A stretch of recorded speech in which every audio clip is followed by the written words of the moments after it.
Ok, so today này đó khiខ្ញុំបាទចង់ស្អីអញ្ចឹងថ្ងៃនេះវាផ្លែជាងរដងដោយសារខ្ញុំនឹងធ្វើការបោកប្រអប់ iPhone 14 Pro Max ដែលខ្ញុំទៅទទួលបានថ្មីនេះហើយអ្វីដែលកាន់តែប្លែកគឺវីដេអូទាំងស្រុងនេះគឺថតចេញពី iPhone 13 Pro Max និងស្រូបសំឡេងចេញពី iPhone 13 Pro Max តតែម្ដងអាហ្នឹងដើម្បីបង្ហាញពីគុណភាពមុននឹងយើងលោតទៅចូលទៅមើលសមត្ថភាពជាក់ស្ដែងរបស់ iPhone 14 Pro Max នេះហើយអញ្ចឹងអញ្ចឹងបើសិនជាអ្នកនរគ្នាឆ្ងល់ថាអូហើយក៏វីដេអូលើកនេះមិនដូចជាគុណភាពវីដេអូលើកមុនគឺដោយសារទាំងស្រុងនៃសាច់វីដេអូនេះគឺថតចេញពី13 Pro Max អូខេអញ្ចឹងមុននឹងចូលទៅដល់បបប្រអប់ខ្ញុំចូលរំលឹកបន្តិចហើយដូចអ្នកនរគ្នាដឹងអញ្ចឹងភាគច្រើនគឺខ្ញុំសាដូរពណ៌ដែលខ្ញុំចូលចិត្តបំផុតគឺពណ៌មាសហើយនិងពណ៌ខ្មៅហ្នឹងឯងគេហៅថា Space Gray ឬក៏ Matte Black ហ្នឹងឯងអូខេអញ្ចឹងនេះគឺជាប្រអប់របស់ iPhone 12 Pro Max យ៉ាងដូចអ្នកនរគ្នាដឹងអញ្ចឹងនេះគឺជាពណ៌ខៀវហើយគឺជាពណ៌ Gold ហើយប្រអប់លើកមុនគឺគេបែរមុខចេញមកក្រៅហើយដើម្បីឲ្យអ្នកនរគ្នាឃើញច្បាស់ចំណែកមកដល់13 Pro Max នេះវិញគេបែរខ្នងចេញមកក្រៅវិញព្រោះអ្នកនរគ្នាឃើញអញ្ចឹងហើយនេះគឺជា iPhone 13 Pro អូខេ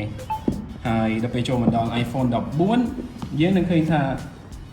គេបែរមុខចេញមកក្រៅវិញនឹងបង្ហាញDynamic Island គេហ្នឹងនឹងកន្លែងហ្នឹងពេញតែម្ដងពេញនៅខាងមុខតែម្ដងបើនេះថាគេមានមោទនភាពខ្លាំងមែនទែនក្នុងការបង្ហាញអេក្រង់នេះព្រោះខាងក្រោយវាដូចគ្នាដដែលទេអញ្ចឹងបើមិនបង្ហាញខាងមុខមកយើងដឹងថាវាជា14 Pro Max ត្រូវហើយប្រអប់គឺពណ៌សអញថាខ្ញុំមិនសូវចូលចិត្តពណ៌សនេះមិនមែនទេពីអញឆាប់ប្រឡាក់ពណ៌ខ្មៅក៏ដូចជាពណ៌ខ្មៅលើកមុនគឺយើងមើលទៅវាមិនសូវឆាប់ចាស់វាមិនងាយឆាប់ចាស់បើទោះយើងខ្ញុំរក្សាវា2ឆ្នាំឬក៏1ឆ្នាំក៏ដោយអូខេចឹងយើងធ្វើការហែកមិនខុសពីរាល់ដងទេគឺយើងហែកនៅត្រង់នេះគឺស្កតវាចេញមកអូខេ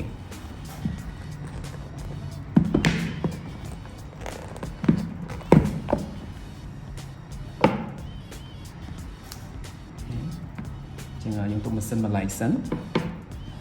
ដដែលគឺដដែលយើងបានខ្សែ lining ពី C ទៅ lining មួយហើយបានក្រដាសណែនាំក៏ដូចជាបញ្ចូលចាក់សៀមនិង sticker រូបប៉មឆែបមួយហើយនេះគឺអត់មានអីទេចឹងឆ្នាំងសាកអ្នកនរគ្នាមានតែទិញ original ក៏ដូចជា brand mark ល្បីៗមួយទៀតនៅតាម mall អ្នកនរគ្នាអាចរកទិញបាននៅតាម mall អូខេចឹងយើងការហែកនេះក្រដាសនៅខាងមុខជា sticker ជាប់អូខេដាក់នេះចិត្តតិចចឹងនេះគឺជាពណ៌ខ្មៅ